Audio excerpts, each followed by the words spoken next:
報數啦！你頭先唔係好威嘅咩？嗌你借名，跟住你係鬧人，咩事都嗌你借名。頭先成村人喺後邊頂住。你好趕咩家陣？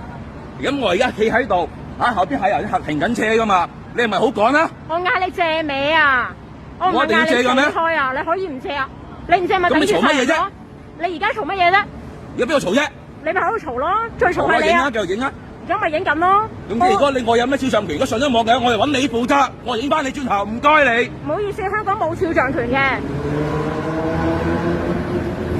影啊，冇問題啊，影啊！落低口罩，唔該你。唔好意思，你冇權要我除口罩。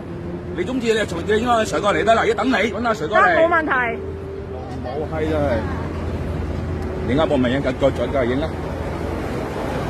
係你喺巴士好聲好氣叫你唔該謝謝，你啊鬧人，仲要作勢打人，你真係好意思喎，先生，頂住後面全世界人。係咁噶啦，揾阿 Sir 嚟啦，揾你老豆嚟啦，你唔笨就揾你老豆嚟嚇。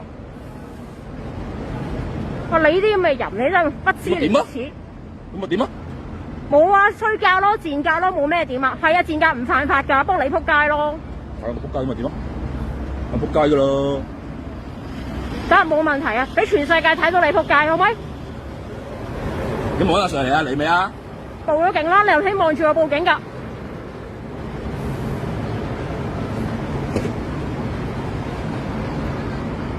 影啊！就影啊！影實影，做咩唔影啫？好聲去嗌你講唔該謝謝，嗌你借個名，借個名可以解決件事。你硬係要鬧人，都唔知你咩事。我唔借。老馮啊！借就唔係老馮嘅，所以我咪嗌你講唔該，我講咗唔該嘅，我唔係同你講先生唔該你死開，我係話唔該謝謝先生。